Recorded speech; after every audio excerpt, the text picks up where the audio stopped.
Olá pessoal, tudo bem? Tudo tranquilo por aí? Depois de uma semana aí mais, né? Retornamos então para a nossa aula dessa segunda-feira. Só relembrando que na próxima segunda, então, teremos a nossa AP1, certo? Colocarei um material para vocês para resolução também pelo ambiente aula. Bom, hoje então é o último conteúdo, tudo que nós vimos até agora será objeto então do AP1. Nós terminaremos hoje então com um estudo da tentativa. Nós vimos na aula passada as espécies de tentativa, né? Está lá no artigo 14.2 o que é uma tentativa e no 14.1 que é o crime consumado. Então vamos fazer a leitura, acompanhe aí. Crime consumado. Consumado quando nele se reúnem todos os elementos de sua definição legal. Tentativa, que é o que nos interessa agora. Tentado quando, iniciada a execução, não se consuma por circunstâncias alheias à vontade do agente. Então tem que guardar umas palavrinhas. Crime tentado é aquele que, iniciada a execução, por exemplo, atirar em alguém, ele não consuma o homicídio, no caso, por circunstâncias alheias à vontade do agente. Ou terminou a munição e não matou, ou apareceu uma viatura da brigada militar, ou apareceu uma testemunha. Então são estas as situações, né, que são circunstâncias alheias à vontade do agente, determina então que seja um crime tentado. Ele parou a execução por circunstância alheia à sua vontade. Nós vimos a tentativa perfeita e a imperfeita na aula passada. A tentativa perfeita, que é o denominado crime falho, é aquele que o indivíduo percorreu todo o iter. Ele, de alguma maneira, tudo que ele poderia fazer no período de execução para consumar o delito, ele fez. Exemplo, para executar o delito, ele se utilizou de uma arma. Tinha 6 tiros, desferiu 6 tiros, mas não consumou. Isso é a tentativa perfeita. A tentativa imperfeita é aquela, então, ao contrário, que o agente, querendo matar alguém, forma de execução um revólver e ele não consegue executar todo o seu ato. Então, ele está no 3º tiro executando os tiros para matar alguém e passa uma viatura da brigada militar. Então, circunstância alheia à vontade dele, ele para e não consegue ir adiante e não consuma o delito. Isso é a tentativa imperfeita. Ele não consegue prosseguir na execução do delito. Isso nós vimos na aula passada. Agora vamos ver duas mais que faltaram. Tentativa abandonada ou qualificada, artigo 15 do Código Penal. E também nós temos a tentativa inadequada ou inidônea, que é o crime impossível. Então vamos primeiro para o artigo 15, acompanhe aí no código. E prestem atenção em alguns detalhes, pessoal. Artigo 15. O agente que voluntariamente, é importante, voluntariamente, desiste de prosseguir na execução. Então até aqui é uma situação, desiste de prosseguir na execução, ele quis parar. Então é diferente da tentativa que nós vimos agora, que ele parou a execução por circunstâncias alheias à sua vontade. Aqui ele quis parar. Ou impede o resultado. Impede que o resultado se produza, só responde pelos atos praticados. Então vamos lá, pessoal. A chamada tentativa abandonada ou qualificada, que é a chamada desistência voluntária e arrependimento eficaz. Artigo 15. Primeira parte do artigo 15 que nós lemos, o agente que voluntariamente desiste de prosseguir na execução é a chamada desistência voluntária. Só associar, desistência voluntária, ele desistiu voluntariamente de prosseguir na execução. A segunda parte, ou impede que o resultado se produza, ele impede que o resultado se produza. Então ele toma alguma atitude para impedir que o resultado se produza. Mas vamos adiante. Primeiro, a desistência voluntária, primeira parte do artigo 15. Então o agente possui meios para prosseguir na execução, mas ele voluntariamente desiste. Ele não esgotou os meios que tinha à disposição para consumar o delito. Estava em execução e ele desiste voluntariamente. Exemplo, tem um revólver com 6 tiros, desfere 3 tiros num indivíduo, no seu desafeto, vê que o indivíduo está vivo, não passa a viatura, não passa a testemunha, ele simplesmente no terceiro tiro desiste, vira as costas e vai embora. Isso é desistência voluntária, portanto, desistiu voluntariamente. O arrependimento eficaz, que é a segunda parte do mesmo artigo, tem que fazer uma diferenciação. Aqui ele esgotou os meios que ele tinha à disposição, mas por algum motivo ele resolveu voluntariamente praticar um ato para que o delito não se consumasse. Exemplo, 6 tiros, ele desfere os 6. E o indivíduo não morre, ele vê que a vítima está viva, pega a vítima e larga na porta do hospital. Então ele praticou um ato para que o delito não se consumasse. A grande diferença então da desistência voluntária para arrependimento eficaz é desistência, ele tem meios de prosseguir na execução, voluntariamente para. Arrependimento eficaz, ele já se utilizou de todos os meios executórios que possuía, mas para evitar a consumação, ele pratica um ato, como no exemplo, levou até o hospital. Então, nesse caso, nos ambos os casos, não pode haver a consumação. Se ocorrer o homicídio, ele vai responder pelo homicídio. Agora, se ele evita, parou no terceiro tiro, desistência voluntária, a pessoa não morre, ele vai responder pelo que ele praticou, lesão corporal. Atos que ele praticou de lesão. No caso do arrependimento eficaz, então o indivíduo ele dá os 6 tiros que tinha, executou tudo que ele tinha à disposição, não matou, ali pratica um ato que é levar ao hospital, por exemplo, e ele não morre, então vai responder também por lesão corporal e não por homicídio ou tentativa de homicídio. Certo, pessoal? Então ele responde. Quais são os requisitos? Aí nós vemos isso de novo.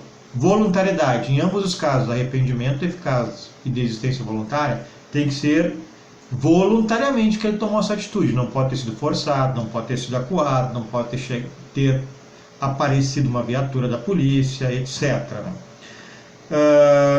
Eficiência. Não pode haver a consumação. Segundo item, então, requisito eficiência, não pode haver a consumação. E o efeito, então, é responder pelos atos praticados. Então, em ambos os casos, desistência voluntária, arrependimento eficaz, houve a preservação da vida, não consumou. O indivíduo não responde por tentativa de homicídio, responde, então, pela lesão que ele praticou. Então o indivíduo desfere facadas, desfere tiros e não responde por tentativa de homicídio, sim por lesão corporal. É diferente da tentativa.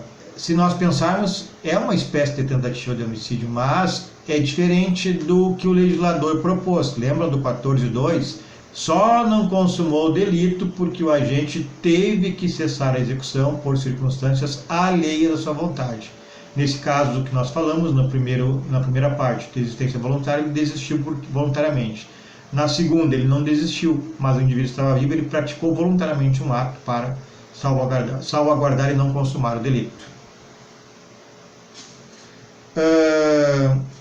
Uma outra questão que tem no polígrafo, ali vocês podem dar uma olhada, é um obstáculo erroneamente suposto. Então, por exemplo, o indivíduo ingressa numa casa para furtar e um animal, um cachorrinho, ingressa lá na porta da frente da casa, bate na porta e a porta bate. O indivíduo toma um susto, acreditando que é a vítima que está chegando e foge. Não é desistência voluntária, nem muito menos arrependimento eficaz. Não é desistência voluntária no caso. Ele vai responder por furto tentado. Por quê? O animal, ele acreditava que era a vítima que vinha chegando, por isso fugiu. Então, se a vítima estivesse chegando, como ele acreditava, responderá por tentativa de furto, porque ele fugiu em virtude de circunstância alheia à sua vontade, pelo menos é o que ele imaginava, né? Quando o animal bateu na porta, acreditando ser o proprietário da casa. Arrependimento posterior, pessoal, outro instituto do direito penal, artigo 16. Vamos fazer uma leitura, acompanhe aí. Nos crimes cometidos, prestem atenção agora, sem violência ou grave ameaça à pessoa, reparado o dano, então vamos lá, sem ameaça, sem grave ameaça ou violência à pessoa, 1. 2. Reparado o dano ou restituída a coisa até o recebimento da denúncia. 3. Até o recebimento da denúncia ou da queixa. Por ato voluntário. 4. Do agente, a pena será reduzida de 1 a 2/3. O que é esse chamado arrependimento posterior? Primeiramente, tem que ser aqueles crimes que não têm violência ou grave ameaça contra a pessoa. Pode ter contra o objeto, mas a pessoa não. Se ele reparar o dano ou restituir o bem que subtraiu, por exemplo. Só que isto tem que ser feito até o recebimento da denúncia ou da queixa. Se o juiz receber a denúncia ou a queixa, não há mais como falar em arrependimento posterior do artigo 16. Tem que ser um ato voluntário, então não adianta chegar a polícia na casa dele e ele está aqui, ó, toma. Não, aí já não é mais ato voluntário, tem que ser antes disso. Qual é a consequência?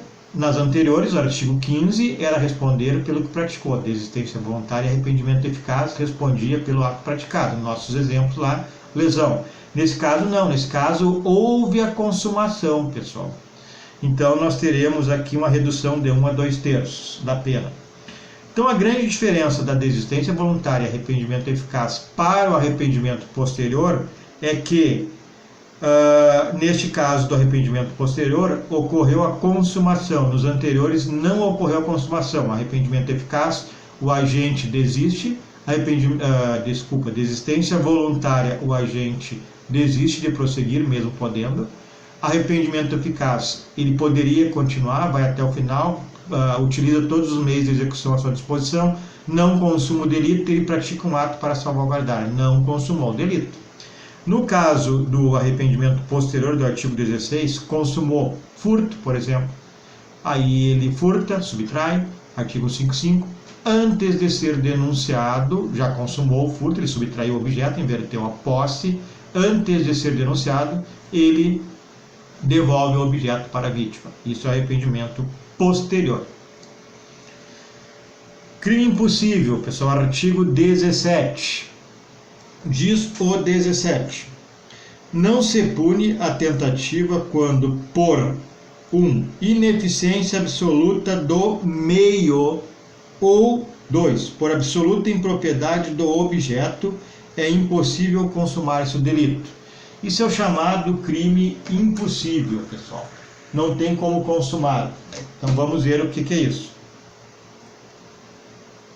Primeira parte do código, quando fala no artigo 17. Não se pune a tentativa quando, por e absoluta ineficácia do meio empregado. O que é o meio? É a arma. No homicídio, por exemplo, um revólver, um fuzil, um objeto cortante que quebra, está quebrado, enfim. Então, absoluta ineficácia do meio empregado. Absoluta, não esqueçam. Ineficácia do meio empregado. É o meio executório, portanto, como arma. Exemplo, tentar matar uma pessoa com uma pistola de água. É impossível matar alguém com a pistola de água. Tentar matar alguém com um tiro de festim. Para quem não sabe o que é festim, é um cartucho que não tem a explosão lá para saltar o projetil, enfim, o que chama comumente de bala para matar o sujeito passivo, a vítima. O festim só dá o barulho, então é impossível matar alguém. Tentar abortar com crendices, então a mulher quer praticar aborto em si mesma, o autoaborto, e faz lá uma crendice popular, bezedura, essas coisas, certo? Usar documento grosseiramente falsificado. Um documento falsificado que não tem como enganar ninguém. Então, é o meio para cometer o crime. É absolutamente ineficaz esse meio. Não consuma, não produz resultado. Segunda parte do artigo 17. Por absoluta impropriedade do objeto material. O que é o objeto material do crime? É o próprio objeto ou a pessoa sobre o qual recai o ato. A pessoa que é vítima de homicídio, por exemplo. Então, atirar, alvejar alguém que já está morto. Não tem como consumar esse delito, né, pessoal? Já está morto. Ingerir medicamento abortivo acreditando que está grávida. Não está grávida, é gravidez psicológica. Então, nesse caso, também não tem como fazer um aborto em quem não está grávida. Certo? Então, a consumação nesses dois casos é completamente irrealizável. Esse é o chamado, então, crime impossível. Agora, nós falamos em duas coisas do artigo 17. Ó. Primeiro, ineficácia absoluta do meio empregado ou absoluta impropriedade do objeto sobre o qual recai a conduta. Mas se for relativa, então impropriedade ou ineficácia relativa, se pune por tentativa, pessoal. Exemplo, acionar o gatilho de um revólver e a arma não atira, não sai o tiro porque a munição é muito velha. Bom, mas poderia ter saído, então é uma impropriedade, é uma ineficácia relativa do meio empregado. É uma ineficácia relativa do meio empregado. Levar a mão ao bolso de uma pessoa para furtar, ela não tem nada no bolso. Também é uma ineficácia ou uma impropriedade relativa. Poderia ter dinheiro no bolso, ou um relógio, ou um celular, etc. Aí responde por tentativa, quando for, então, relativa à impropriedade ou à ineficácia do meio do objeto. Tem o chamado crime impossível por indução ou crime preparado. O que é isso, pessoal? A vítima, ela cria uma situação para flagrar uma pessoa para que ela seja presa, por exemplo. Isso também é crime impossível, nós já vamos ver. Diz a súmula 145 do STF: não há crime quando a preparação do flagrante pela polícia torna impossível a consumação. Isso é o tal do flagrante preparado. Quando a polícia ou pessoas, polícia no sentido amplo, eles criam uma situação para prender uma pessoa, isso é crime impossível.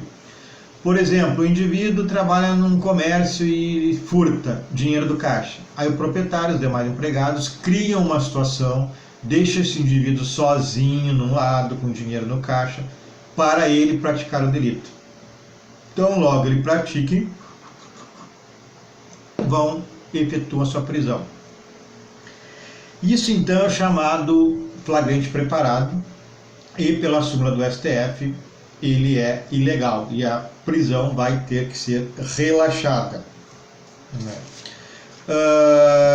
Então relaxa a prisão e também não será o indivíduo punido, não será investigado, porque não há crime quando o flagrante é preparado, né, pessoal? É impossível consumar, pessoal, porque a vítima provocou uma situação, ela induziu alguém a realizar uma conduta, né? Ele tomou providências para a pessoa realizar a conduta. Então isso não é, há um vício de vontade na conduta do agente que furtou.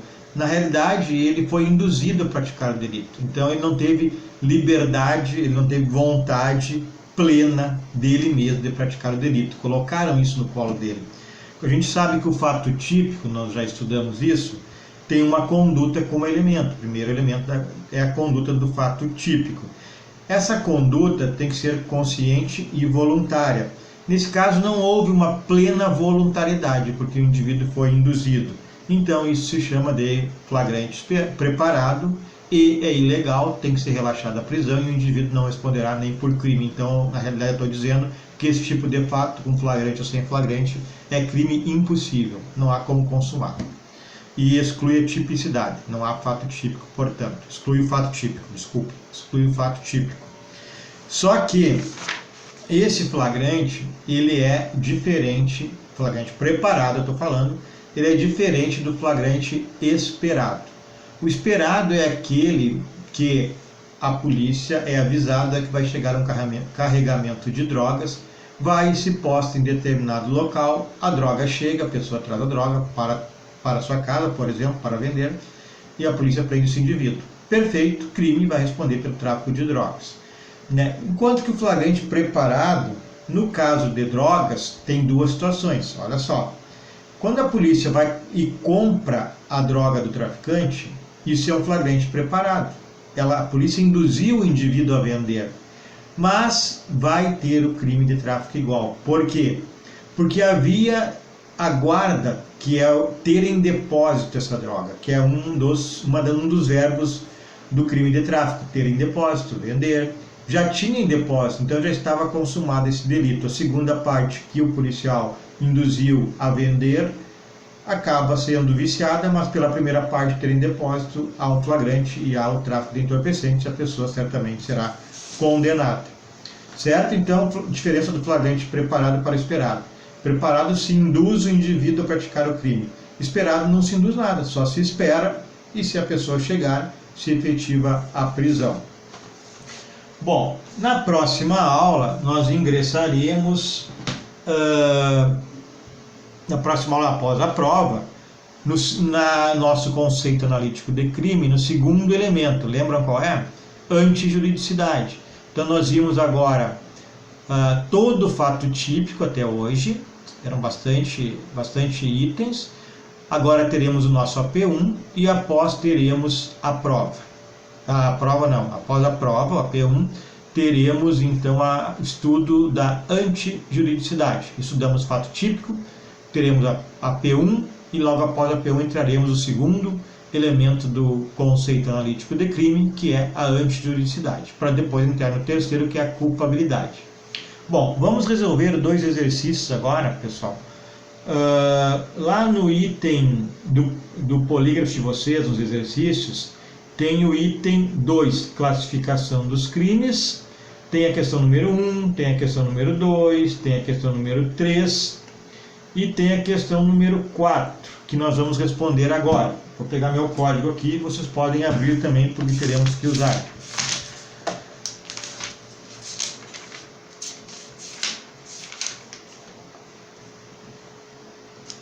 Então vamos lá. E exercício número 4 do item 2 diz assim: com relação ao crime do artigo 288 do Código Penal, atualmente denominado associação criminosa, antes era quadrilha ou bando, assinale a alternativa que seja incorreta. Vamos para a alternativa A. É inadmissível a mera tentativa, pois a infração se aperfeiçoa no momento associativo, no instante mesmo em que convergem as vontades de mais de 3 pessoas para cometer indeterminados crimes. Bom, está correto, pessoal. Pulei aqui.